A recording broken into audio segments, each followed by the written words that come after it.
Last week, the UK's Labour government published its Post-16 Education and Skills White Paper, setting out its plans to reform higher education, including improving young people's skills, vocational opportunities, and encouraging universities to specialise more.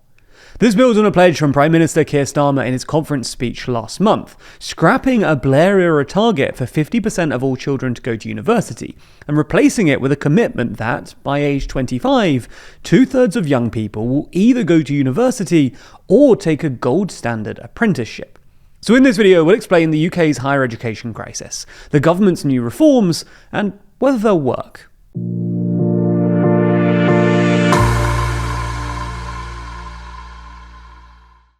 If you want more UK political drama from us, then check out our podcast Starmageddon, where we track the successes and failures of this new Labour government. Find it over on the TLDR Podcast YouTube channel or in your favourite podcast app. So let's start by explaining why the UK's higher education system is apparently in need of fixing.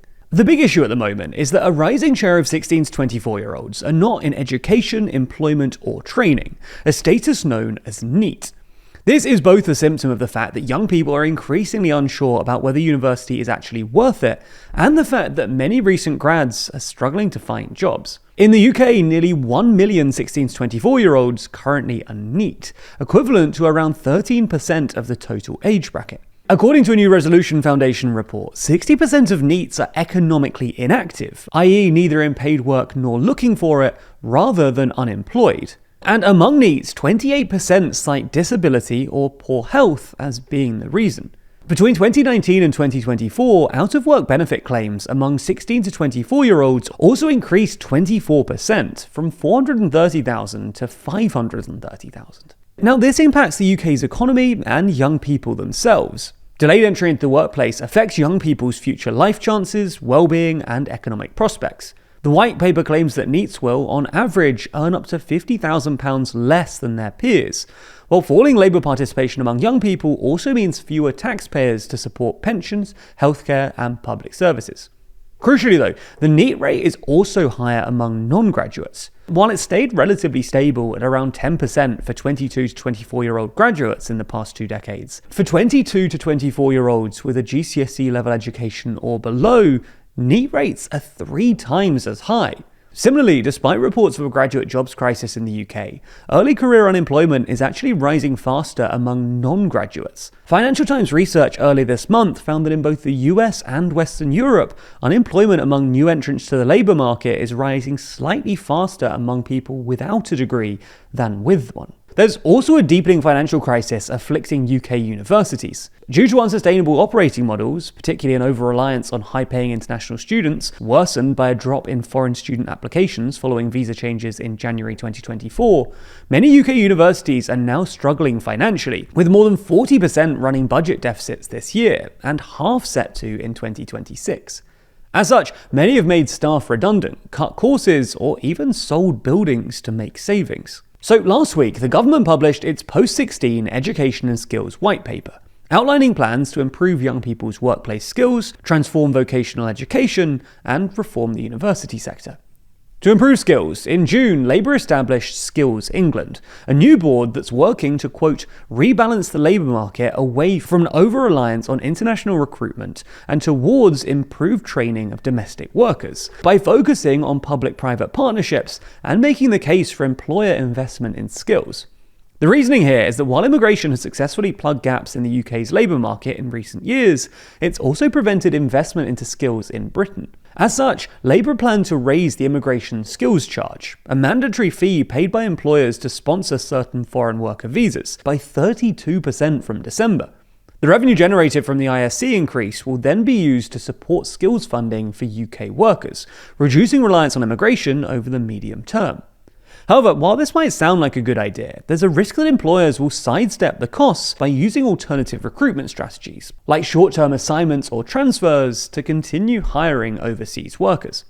Furthermore, to prevent young people from becoming NEET, Labour also planned to introduce several safety net measures, such as ensuring that people without a post-16 study plan are automatically allocated a place at a local college or further education provider, and offering a guaranteed job to young people on universal credit who are unemployed for 18 months, with further details to be announced in the autumn budget. Next up are clearer and stronger vocational pathways. In the UK, 63% of learners choose from a range of technical, vocational, or academic programs. But unlike A-levels, technical qualifications are a confusing landscape of different names and structures, which means that students on vocational paths are more likely to experience churn, i.e. switching qualifications or repeat learning, impacting their long-term outcomes.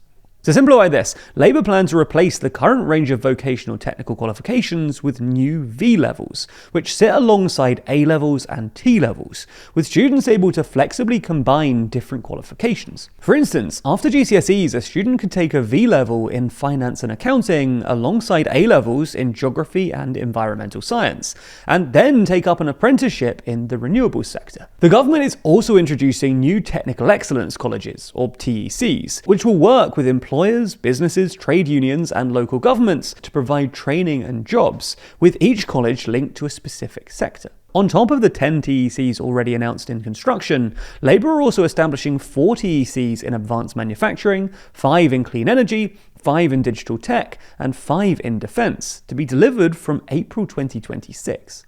Labour's final challenge is supporting struggling universities.